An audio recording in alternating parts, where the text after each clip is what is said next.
Hey guys, check out Italian Wine Unplugged 2.0, brought to you by Mama Jumbo Shrimp, a fully updated second edition, reviewed and revised by an expert panel of certified Italian wine ambassadors from across the globe. The book also includes an edition by Professore Attilio Scienza, Italy's leading vine geneticist. To pick up a copy today, just head to Amazon.com or visit us at mamajumboshrimp.com. For all the super wine geeks out there, we have a special new series dedicated to you. We are reading excerpts from our new edition of Italian Wine Unplugged 2.0. Wine lovers, tune in for your weekly fix only on Italian Wine Podcast. If you want to own a copy of this new must-read Italian wine textbook, just go to Amazon.com or visit us at mamajumboshrimp.com. Piedmont, Piemonte. Historical background. Piedmont is a wine territory that, while undergoing cyclical periods of expansion and recession over the centuries, has generally enjoyed a great vitality, to which the spread of Christianity in the region has contributed in no small part. In fact, to meet the needs of the ecclesiastics, vineyards almost always flourished around monasteries and parish churches. With the arrival of religion communities in the territory, a slow revision of the Piedmontese agricultural landscape began to take place, a process which would result in the creation of a landscape very close to the one we know today. There are many documents in the typical feudal age censuses prior to the year 1000 in which areas under vine are mentioned. In fact, feudalism shaped and conditioned the Piedmontese agrarian system until almost the 17th century. At the height of the Middle Ages, we learned that the Codex Astensis, a 14th century collection of medieval chronicles and documents concerning the city of Asti, that the town itself was supplied with good and excellent wine. Chronicles, more or less of the same period, record the existence of the Nebbiolo vine, and in 1304, in his Trattato dell'Agricoltura, treatise on agriculture, Pietro de Crescenzi described the excellent vine cultivation methods employed by the farmers of Monferrato. This was the period in which the spanna training came to local prominence. Under the system, the vines were trained on low dry stakes and pruned close to the ground. The term spanna subsequently became synonymous in northern Piedmont with the Nebbiolo grape. Over the years, historical records documenting the development and the local wine industry is enriched with references to the presence in Piedmont of wines such as Pignole, Lambrusche, and Moscatelle, and new municipal regulations increasingly concern grape harvesting and the protection of vineyards, demonstrating the growing importance of viticulture across the region. Sant'Elancerio, Pope Paul III's wine bottler, noted in the 16th century that Voghera makes good wine, that a unique wine was made in Tortona, and that good wine was found in Acqui, recording in his notebook the names of Saluzzo, Cairo Montenotte, and various other wine-producing centers. This was the period in which the first French-inspired Claret wines were produced in the region, making use of previously unknown winemaking techniques. Around the middle of the 18th century, the Enlightenment fermented, and the great scientific evolution set in motion, a profound process of agricultural and viticultural renewal. In Piedmont, the plains welcomed new crops, and the vines settled definitively in the hills, passing simultaneously from Chiaretti and sweet wines to those wines they are perhaps the ancestors of those we know so well today. But it was only in the 19th century that viticulture took on its modern aspect, and credit for this must go to Camillo Benso, Conte di Cavour, and other Piedmontese nobility who were committed to their vineyards and developed the first ampelographic studies. In 1873, the first register of Nebbiolo grape buyers was created in Barolo, while in 1908 the Pro Barolo was established to indicate to producers the systems and methods of cultivation and to delimit the various areas of origin. In 1926, a regulation was introduced to establish the Consorzio per la difesa dei vini Barolo e Barbaresco, an indication to the need to reinvigorate the local wine-growing community, which had fallen into a deep crisis, not only economically, but also of identity, due to the scourge of Phylloxera. Geomorphology.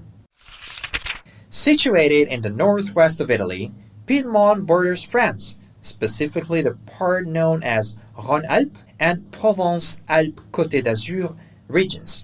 Aosta Valley, Switzerland, in particular the cantons of Valais and Ticino, Lombardy, Liguria, and Emilia-Romagna. The name Piedmontese, which was first documented in the 12th century, refers also to the Savoy territory, located at the foot of the mountains between the rivers Po, Sangone, and Dora di Paria, an area that was further extended with the historical expansion of the Savoy territory. Are you enjoying this podcast? Don't forget to visit our YouTube channel, Mama Jumbo Shrimp, for fascinating videos covering Stevie Kim and her travels across Italy and beyond, meeting winemakers, eating local food, and taking in the scenery. Now back to the show.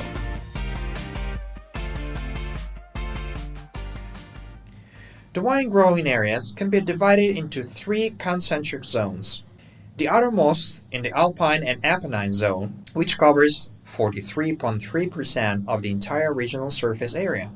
Some reliefs, such as the ancient rock formations of Biella and Canavese, and others of morainic origin, such as those of Rivoli, located at the mouth of the Suze Valley, as well as those of Ivrea, are also part of this system. In the central part, there is a large hilly area that covers 30.3% of the territory, including Monferrato, the Roero area, located on the other side of the river Tanaro, and the Langhe, a hilly area whose elevation exceeds 800 meters above sea level. The third zone is the flat area that extends in the eastern part of the region and covers only 26.4% of the territory. It is traversed by some of Italy's most important rivers, including the Dora di Paria, Dora Baltea, Sesia, and Ticino, and tributaries to the left of the Po, amongst which are the moraine beds that are so important to the region's viticulture. Observing this system, an alpine arc is notable, a hilly zone and a flat zone that are evidence of the origins of the tertiary post-orogenic basins. This characteristic basin shape, in which the sedimentary successions of a more recent age, dating back 30 million years, are evident, those of a terrestrial nature, the flysch, deposited in an inland sea, the bottom of which have subsided rapidly, allow the formation of conglomerates, sandstones, yellow marlstones, and green clays, rich in marine fossils.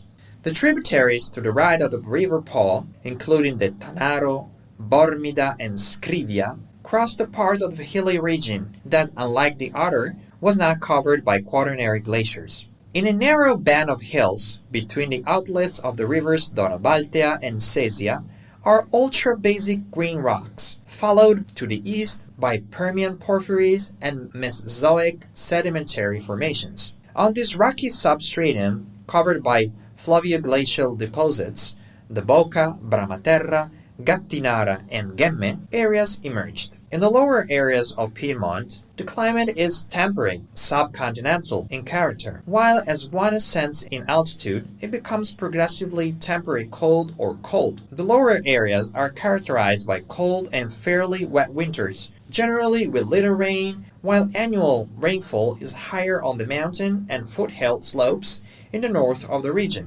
Monferrato is characterized by soils of sandstone, marl, and clay.